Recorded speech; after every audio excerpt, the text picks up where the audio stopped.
الشيطان الرجيم بسم الله الرحمن الرحيم ولم يكن له كفوا أحد وقال تعالى ليس كمثله شيء وهو السميع البصير. محترم سامعین، توحید کے اوپر بنیادی باتیں آپ کے سامنے آ رہی ہیں. پچھلے 2 درسوں میں توحید ربوبیت اور توحید الوہیت کا معنی، اس کا مطلب، اور اس سلسلے میں ہمارے معاشرے کی جانب سے جو کوتاہیاں ہیں یا جو کہتے ہیں انحرافات ہیں، اس عقیدے کی خلاف ورزیاں ہیں، اس کا تذکرہ آیا تھا. آج توحید کی قسموں میں سے سب سے اخیر قسم توحید اسماء و صفات. اور اسماء کا مطلب ہوتا ہے اللہ کے نام، اور صفات کا مطلب اللہ کی جو خوبیاں ہیں، جو کوالٹیز ہیں. اللہ نے اپنے آپ کو بہت سارے نام دیے. آپ جانتے ہیں کہ اللہ کے اسماء حسنی ہیں اور اس کی فضیلتیں آئی ہیں. ان للہ 99 اسما من احصاها دخل الجنہ. اللہ کے ناموں میں سے 99 ایسے نام ہیں کہ جو بندہ ان ناموں کو شمار کرتا ہے، اس کو یاد کرتا ہے، اس کے معانی کو سمجھتا ہے اور اس کے مطابق عمل کرتا ہے، وہ جنت میں داخل ہو جائے گا. مشہور حدیث ہے بخاری. صرف 99 نہیں ہے، اللہ کے 99 سے زائد نام ہیں، لیکن 99 ایسے نام ہیں جو جن کو یاد کرنے کی جنہیں یاد کرنے کی فضیلت آئی. اللہ کی صفات ہے، اللہ محبت کرتا ہے، جیسے کہ آپ پڑھتے ہیں قرآن کریم، ان اللہ یحب المحسنین، اللہ احسان کرنے والوں کو پسند کرتا ہے. اللہ سنتا ہے، ہماری دعاؤں کو اللہ سنتا ہے. مشہور حدیث ہے بخاری مسلم کی، حضرت ابو موسیٰ اشعری رضی اللہ عنہ کہتے ہیں کہ ہم لوگ اللہ کے نبی صلی اللہ علیہ وسلم کے ساتھ ایک سفر میں تھے. فارتفعت اصواتنا بالتکبیر، تو ہم نے زور زور سے اللہ اکبر کہنا شروع کیا. تو اللہ کے نبی نے کہا، یا ایھا الناس اربعوا علی انفسکم، اے لوگوں اپنے آپ پر شفقت کھاؤ، اپنے آپ کو پریشان مت کرو. انکم لا تدعون اصما ولا غائبا، تم کسی بہرے اور غائب ذات کو نہیں پکار رہے، بل انکم تدعون سمیعا قریبا، تم اس ذات کو پکار رہے ہو جو سمیع ہے، سننے والا ہے، اور قریب ہے، تمہاری دعاؤں کو سنتا ہے. اللہ سبحانہ و تعالیٰ اس کائنات کے اندر جتنی چیزیں ہیں، جو بھی حرکتیں ہو رہی ہیں، تمام حرکتوں کو سنتا ہے. تمام چیزیں اللہ کے علم کے دائرے میں ہیں. تو جو بھی اللہ کے نام آئے ہیں قرآن کریم میں، اور جو بھی صفات آئے ہیں، ان تمام صفات کو بلا چوچلا تسلیم کرنا ایک مومن کی شان ہوتی ہے. اور اس سلسلے میں 2 چیزیں اہم ہیں جس کا خیال رکھنا ہے. پہلی چیز کہ ہم ان تمام ناموں کو اللہ کے لیے ثابت مانیں، اور صفتوں کو جو اللہ نے اپنے لیے قرآن کریم میں ثابت کیا ہے یا پیارے نبی صلی اللہ علیہ وسلم نے حدیث شریف میں بیان کیا. تو یہ کہلاتا ہے اثبات. اور دوسری چیز جس کو کہا جاتا ہے نفی. اور نفی کا مطلب ہوتا ہے کہ اللہ کی یہ صفتیں اور اللہ کے یہ نام مخلوق میں سے کسی مخلوق کے نام کے مماثل نہیں ہیں. اللہ محبت کرتا ہے جیسی اس کی شان ہے. ہم یہ نہیں کہیں گے کہ اللہ محبت کرتا ہے نعوذ باللہ، تو محبت مخلوق بھی کرتی ہے، اور مخلوق اس سے محبت کرتی ہے جس سے اس کو فائدہ ہوتا ہے، اور مخلوق کے اندر نقص اور کمی ہے. یہ جو لازم آتا ہے، یہ سب چیزیں نہیں کرنی، کیونکہ شریعت نے ہمیں یہ نہیں بتایا. ہمیں کہا کہ اللہ محبت کرتا ہے، مانتے اللہ محبت کرتا ہے جیسے اس کی شان کو ذکر دیتا ہے. اور یقین جانیے کہ امت مسلمہ سب سے زیادہ گمراہی کی شکار اسی چیپٹر میں ہوئی.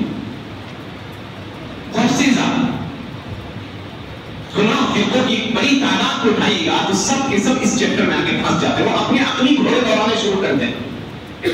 یہاں پہ عقل کو رکھ دیجیے گھر میں، بلا چوچلا مانیے، اور 4 چیزیں اور کرنے کی ضرورت ہے جس کو کہا جاتا ہے کہ یہ عقیدہ رکھنا ہوگا. اور اسی 4 چیزوں میں لوگ گمراہ ہوئے.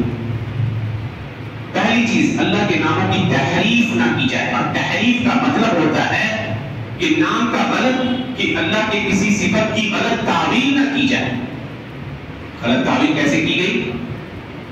چنانچہ اشاعرہ ایک مشہور فرقہ ہے، اللہ محبت کرتا ہے، وہ کہتے ہیں اللہ محبت نہیں کرتا ہے، نعوذ باللہ اللہ ثواب دینے کا ارادہ کرتا ہے. تو ہم نے ان لوگوں نے صفت محبت کا ایک طرح سے انکار کیا. ایک فرقہ ہے جس کو معطلہ ساری صفتوں سے خالی قرار دے دی. کہنا نہ اللہ ہنستا ہے، نہ اللہ خوش ہوتا ہے، نہ اللہ محبت کرتا ہے، نہ اللہ پسند کرتا ہے، نہ اللہ غصہ ہوتا ہے. اس طرح کی جتنی سی بات آئی ہے قرآن و حدیث میں سب کا انہوں نے انکار کیا. کچھ فرقے ایسے تھے جنہوں نے اللہ کے لیے نام کو تو مانا، معتزلہ، اللہ کی صفتوں کا انکار کیا. اور کچھ نے تو اللہ کے اسماء و صفات سب کا انکار کیا، جو جہمیہ کا فرقہ کہلاتا ہے. عجیب تخلف میں لوگ مبتلا ہوئے. اور کسی نے اللہ کی بلندی کا انکار کیا، اللہ عرش پہ ہے اس بات کا انکار کیا گیا. قرآن کریم کی واضح آیات کے باوجود کہ اللہ اپنے عرش پر بلند ہے اور اس کائنات کے اندر جتنی چیزیں ہو رہی ہیں سب کی خبر اللہ کو، کوئی دقت نہیں. اللہ کے لیے جو مثالیں بلند ہے، ایک ٹریفک کا سپاہی ایک جگہ بیٹھ کر پورے شہر کی ٹریفک کو کنٹرول کر سکتا ہے، تو اللہ کے لیے تو بلند والا مثال. ہم یہ اللہ کے لیے مثال نہیں دے رہے، بس سمجھانے کے لیے ایک بات ہے. تو اللہ سبحانہ وتعالیٰ جو اس کائنات کا خالق ہے، حضرت لقمان نے اپنے بیٹے کو کیا کہا تھا؟ یا بنیا انہا ان تکن مثقال حبۃ من خردل فتکن فی السماوات او فی الارض یأتی بها اللہ ان اللہ لطیف خبیر. اے بیٹے اس بات کو اپنے ذہن میں باندھ لو کہ اس آسمان میں زمین کے کسی بھی کونے میں کہیں بھی ایک رائی کے دانے کے برابر بھی کچھ ہوگا نہ کر رہا تو اللہ اسے لے آئے. اللہ اس کو جان رہا ہے. اللہ بڑا باریک بھی ہے، ہر چیز کی خبر رکھتا ہے پوری طرح، لطیف ہے. یہ عقیدت میں رکھنا ہو. اب بڑی گمراہی آئی ہے اس بات میں. لوگوں نے اللہ کی ذات کو ٹارگٹ کیا والعیاذ باللہ. اور مشہور جو غیر مسلموں کا عقیدہ ہے، ہر کنکر میں شنکر، وہ عقیدہ ہمارے یہاں بھی آ گئی. جانے اور نہ جانے میں لوگ اس طرح کی باتوں کا اعتراض کرنے لگے. تو اللہ کی ذات کے سلسلے میں اللہ کے نبی نے ایک عورت سے پوچھا، مشہور حدیث ہے، بتاؤ اللہ کہاں ہے؟ اس عورت نے نارٹی تھی، کہا اللہ آسمان میں. اللہ کے نبی نے کہا اس کے مالک سے اس کو عذاب کر دو، یہ مومنہ ہے. اتنی سی بات کے اوپر اللہ کے نبی نے اس کے ایمان کی گواہی دی. اب قرآن کریم کی آیات کو پڑھ جائیے، اللہ کے لیے صفت علو، بلندی کی 50 آیات آپ کی مل جائیں گی، آپ کے پاس آپ کو مل جائیں گے. اللہ کہتا ہے الیہ یرفع الکلم الطیب والعمل الصالح یرفعہ. اللہ ہی کی طرف اچھے کلمات اور نیک عمل اللہ کی طرف اٹھتے ہیں. آمنتم من فی السماء، کیا تم اس ذات سے بے خوف ہو گئے جو آسمانوں میں ہے؟ الرحمن علی العرش استوى، رحمان عرش پر بلند ہے. اس طرح کی بے شمار آیات قرآن کریم کے اندر بڑی. تو ہمیں اللہ کی ذات کے سلسلے میں عقیدہ رکھنا ہوگا کہ اللہ اپنے عرش پر بلند ہے اور وہ اپنے علم کے اعتبار سے اس کائنات کی ساری چیزوں کی خبر رکھتا ہے. جب یہ عقیدہ رکھے کوئی کنٹرڈکشن نہیں، کوئی تعارض تناقض نہیں ہے. لوگ بڑی گمراہی کے شکار ہوئے، جو ایتھیسٹ ہوتے ہیں، الحاد پرستی کے شکار لوگ، انہوں نے اللہ کے ناموں میں چینجنگ کرنی شروع کی. کچھ لوگوں نے انکار بھی کیا اللہ کی صفات کا، جیسے کہ مشرکین مکہ کیا کرتے تھے. قرآن نے نقل کیا ہے وہ اللہ کے نام کی صفت یا اللہ کے نام الرحمن کا انکار کرتے تھے. اللہ کہتا ہے وَإِذَا قِيلَ لَهُمُ اسْجُدُوا لِلرَّحْمَنِ قَالُوا وَمَا الرَّحْمَنُ أَنَسْجُدُ لِمَا تَأْمُرُنَا وَزَادَهُمْ نُفُورًا. جب کہا جاتا ہے کہ رحمان کے لیے سجدہ کرو تو وہ کہتے ہیں رحمان کیا ہے، تو رحمان کا انکار کیا کرتے تھے. الحاد پرستی کی دوسری شکل یا اللہ کے ناموں میں بگاڑ کی دوسری شکل ہے کہ اللہ کو ایسے نام سے ایسا نام دیا گیا ہے جو اللہ نے اپنے لیے نہیں رکھے یا اللہ کے نبی نے نہیں رکھے. جیسے عیسائیوں نے کہا اللہ کو کہتے ہیں وہ فادر کہتے ہیں. یہ فادر وادر اللہ کا نام نہیں ہے. یا فلاسفر نے کہا کہ اللہ علت فاعلہ ایفیشینٹ کاز ہے، اور ان کی یہاں ایک میٹا فزکس کر کے چیپٹر پڑھایا جاتا ہے. پوری گمراہی سے بڑی ہوئی چیز، ایسی گمراہی کی اس کے نتیجے میں مسلمانوں کے بڑے طبقے نے گمراہی کا راستہ اختیار. یونان سے یہ علم آیا تھا اور مامون رشید اللہ اس شخص سے سمجھے کہ اس نے ان کتابوں کا عربی میں ٹرانسلیٹ کرایا، اور عربی میں ٹرانسلیشن کے بعد مسلمانوں کا ایک بڑا طبقہ قرآن و حدیث کو چھوڑ کر ان کتابوں میں الجھ گیا. الجھنے کے بعد ان میں سے جتنے دگج لوگ گزرے ہیں علماء، چاہے وہ غزالی ہوں،